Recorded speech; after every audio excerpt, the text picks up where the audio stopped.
This is the 2024 Honda Ridgeline TrailSport. Is it better than ever?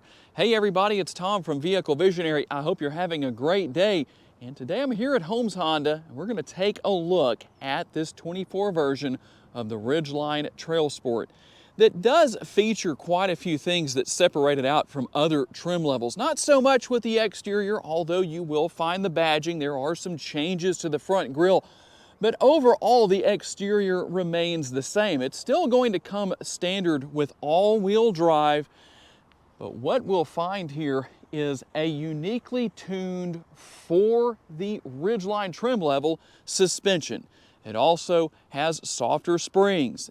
You'll also find that the anti-roll bars are thinner, and all of that works together to improve articulation. So this model is a little more rugged than it used to be, at least that's what Honda says. I wish I had a chance to test it off-road, but unfortunately I don't. You will find the TrailSport badging here on the front and the rear. You probably saw it back there. Obviously a different look here with the front grille. Overall, the exterior going to stay the same, but the biggest change you'll find on the exterior is really something you probably already saw. And this is not unique to the TrailSport trim level, but for those who may not know, you'll find that the Ridgeline logo is now stamped into the bed, and there is that additional badging right there. Also, all-terrain tires for this all-wheel drive model. 245 will be the width, and we'll have a 60 series sidewall wrapped around the 18-inch wheels. LED lighting will help navigating on-road or off after dark. LED headlights, LED daytime running lights, and LED fog lights down there on the lower portion of the bumper. And here on the front end, I think it looks appropriate as far as the brow that runs its way all the way across here. It's not chrome, it's gloss black. I think that works. Tell me what your thoughts are. And the heated power adjustable side view mirrors with turn signal indicators built in. Now, one thing you'll find here that is a little bit different, you might say there's no blind spot information system. That's because that's actually within the interior. That's this area right here. But one thing that is also helpful that a lot of you ask about, when you push this button, look at what happens. Now, the ignition has to be turned on for that power folding side view mirror to work as it did right there. In case you're wondering, the engine doesn't have to be running, but you will have to have the ignition at least turned on. And let's take a look at the remote. No real changes here for 2024. The good thing is that you're still going to have your remote start. It is a proximity key, and you still have the walk-away feature. If you're in the market for a mid-size truck and you're saying to yourself, okay, I really want a mid-size truck, but one thing I don't want is a turbocharged engine. Well, this should be something to consider, because it is a naturally aspirated 3.5 liter V6. It puts out 280 horsepower, 262 pounds-feet of torque. It's mated to a 9-speed automatic transmission. And how about the MPGs? 18 city, 23 highway, 20 combined, and 5 gallons of gas per every 100 miles driven. I'm going to push the button here to open the gas door. Otherwise, it is locked. That's always good to know. You do have capless fuel fill, and the gas tank size is 19.5 gallons. When it comes to practical use, the Ridgeline can tow up to 5,000 pounds. You have a steel reinforced composite bed, and payload ranges between 1,515 pounds up to 1,599 pounds. You will find a bed liner here. You can use the tailgate in the conventional way, but to make use of the unusual ability to use the bed in a couple of different ways, you can also use the second method of opening the tailgate, and that makes it a lot easier to gain access to the bed trunk right here, which is lockable, by the way. Plenty of space in there. You do have a drain plug that's hidden away. Let's see if I can get this out of the way real quick so I can show you. There's the drain plug. Obviously, that's a standard feature, so it's going to be here regardless, and that means you can use this area in a multitude of ways. You can fill it with ice. You can hose down dirty boots or whatever you have and drain all the dirty water out right there. Or if you fill it with ice and the ice melts down eventually with your snacks and your drinks and all that stuff for the tailgating, then you can drain the water out right there. And you'll wonder, if you're wondering what these areas are for right here, You can actually have partitions to turn this into a multi-partitioned off area for sectioning things off. You also have the tray right here. There are tray bolts that you loosen on each side. You can pull this out. It sits right here in this area. That gives you easy access to the spare tire and the tools to change a tire. You'll also find a little bit of storage space here. Let's see if I can get this to open one-handed. Let's see here. And apparently I couldn't do that one-handed. It was just a little stuck. But you do have some additional space in that area. That's going to help out. And there are a few tie downs throughout the bed to help out if you need to secure some cargo or whatever the case is. And you'll also see that you have the power sliding rear window. That little section right there in the middle does slide open. And we'll take our first look into the black interior. You will find the orange contrast stitching throughout and orange ambient lighting. Hopefully I can show that to you in a little bit. Cup holder right here. Now there's no door bin here. We'll see what happens in the future where that is concerned, but something that is helpful is that you can fold the seat backs, or excuse me, the seat cushions up, as you can see, and use this area for additional cargo storage. So that's always a nice feature to have, to raise or lower both sides. There is a release on the outside of the seats, obviously one on this side and on the other side as well. And there is a lot of space. Headroom, legroom, it's very comfortable back here, that's for sure. Plenty of room, some storage options as far as the rear seat pockets go, and we'll also find the rear air conditioning vents right here, in addition to, let's see if I can get down here and maybe give you a little bit better view. Right here, we're going to have the 12-volt power outlet. We'll also find a fold-down armrest right here with the cup holders built in. Nice design, nothing unusual for Honda, but it is unusual compared to a lot of other vehicles out there, a lot of other mid-sized trucks, in that if your rear seat passengers have two different bottles or cups here, they can still use this area as an armrest because the cups aren't taking up this area right here, the cup holders. So there's some use where that's concerned that's very helpful. And then we'll close that door. I have this sunroof right here, still the conventional size. It does tilt and slide open. For those of you hoping for a panoramic sunroof, you're going to have to wait until at least 2025. And before we hop into the front seat, for those of you who are saying, Tom, if I came into Holmes Honda to buy this Ridgeline TrailSport, what is it going to cost me? $46,830. Let's see what else you get for the price. Now here on the front doors, we're still going to have a comfortable armrest, at least putting my arm on there for a few seconds, it seems comfortable, but we will have the upper and the lower door bins. A lot of space where that's concerned, and you will have power adjustable seats for the driver and the passenger. One thing that hasn't changed from 2023 to 2024 is going to be the fact that we still, in America, don't have ventilated seats. I'm still wondering about that. Canada does, not sure why America doesn't. Plenty of space within the glove box right here. We will find the controls here for your heated only seats and some connectivity options, USB and another 12 volt. You'll also see your wireless charging pad down there. There's your push button shifter. You can change your driving modes here. You can go into drive or sequential mode right there. Obviously, you can turn the auto stop start feature off. That's a good idea. You can leave it on if you want to, but it's better to turn it off. Also, your cup holders right there. And something that you might notice that has changed here is the design of this area. Gone are the armrests built into the seats.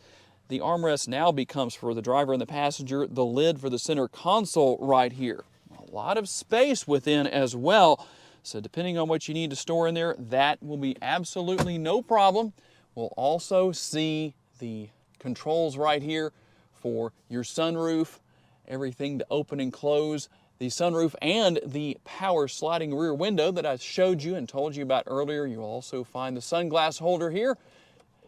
No conversation mirror. How many of you would like to see a conversation mirror built into that area? And just so you can see it in action, I'm going to hit the ignition here and you can see your blind spot monitoring right there. I showed you where that was earlier, but it's a lot easier to see it in action. Nice to know that it's there.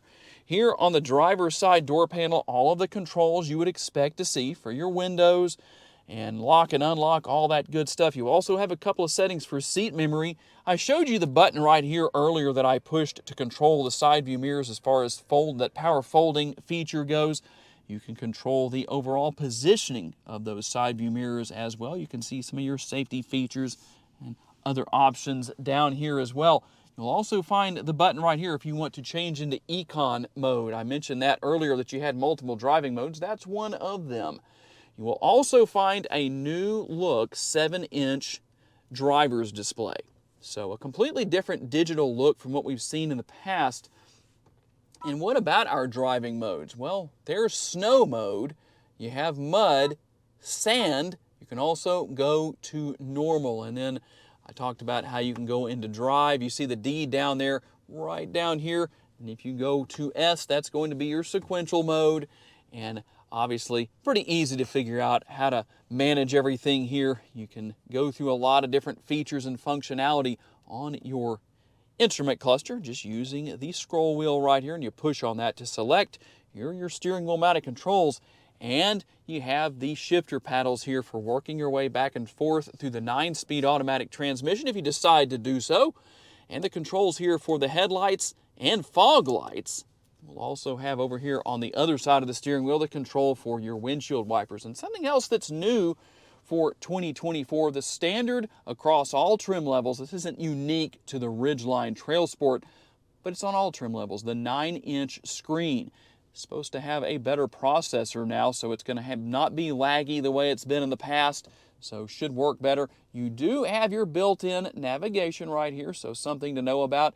You also have wireless connectivity for your cell phone and Apple CarPlay and Android Auto compatibility. So pretty easy to deal with as far as that's concerned, but a nice clean look overall. You'll also see some changes here with graphics as far as what you can change within the interior of the vehicle.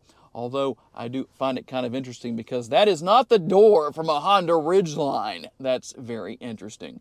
Wonder how many people noticed that. I know nobody is likely to really care, but it's just something I noticed, thought it was interesting. And our dual zone climate control here, so you can see that we have that. You can obviously go in and make a lot of changes to the air conditioning. Depending on who wants what setting on which side, well, they can make changes to that appropriately. And you can sync those two together if so desired. And like I said earlier, just to see them in action, our heated only seats, we do not need that today because it's a little bit on the warm side. Believe it or not, we're going to be around 80 degrees before the end of the week here in Northwest Louisiana in mid-February. That's right. If you want warmer temperatures, come see us. All right, let's get out on the road for our test drive with the Ridgeline TrailSport.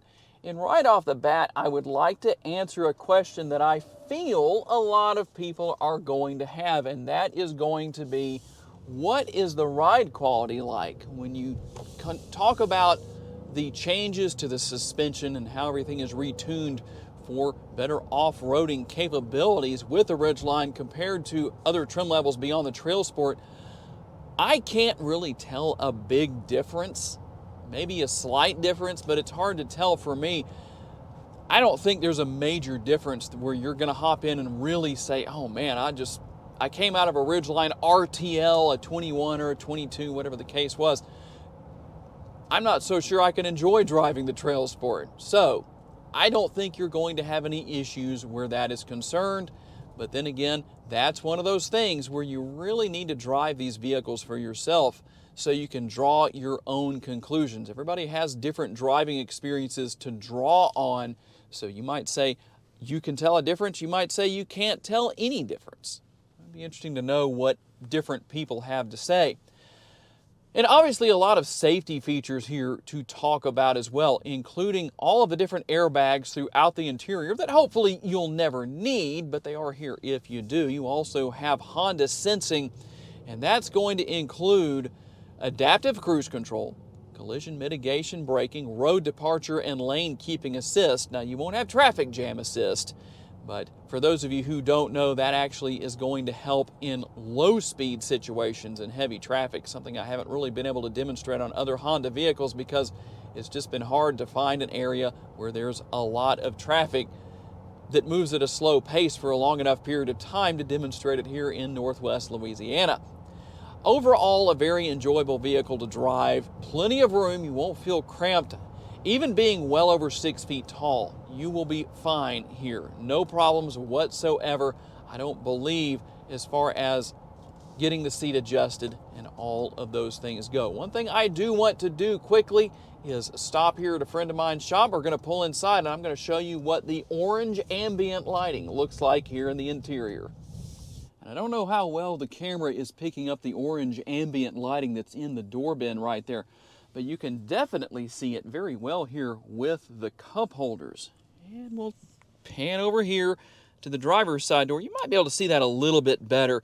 You can also see it right here in this area where the handle is for opening the doors. And just a quick look across the interior. Now, it's not as dark in here where I'm filming as I'd like for it to be, but maybe you can see the high beams right there. There's the low beams. Okay, there's the 2024 Honda Ridgeline TrailSport. Be interesting to see what everyone has to say, and you can count on the fact that there will be plenty of "it's not a truck" comments. It'll be fun to see what the responses to those are. So tell me what you think about the 2024 Honda Ridgeline TrailSport. Is it something you plan to buy? If not, what trim level do you plan to buy? I'm always curious to know. So tell me all about it. And don't forget, if you want to come into Holmes Honda and buy this model, it is available here at Holmes Honda. Tell them, whoever you talk to in sales, that Tom from Vehicle Visionary sent you. I would like to thank my friends from Holmes Honda for loaning me this Ridgeline for the day, and all of you for being kind enough to give me the opportunity to give you a vision for your next vehicle. If you enjoyed this video, please be sure to hit the like button. That helps me out a lot. If you haven't subscribed to the Vehicle Visionary YouTube channel just yet, please consider doing so. And if you would like to learn about additional vehicles you may wish to consider purchasing, check out the video that's on the screen right now, and I will see you there.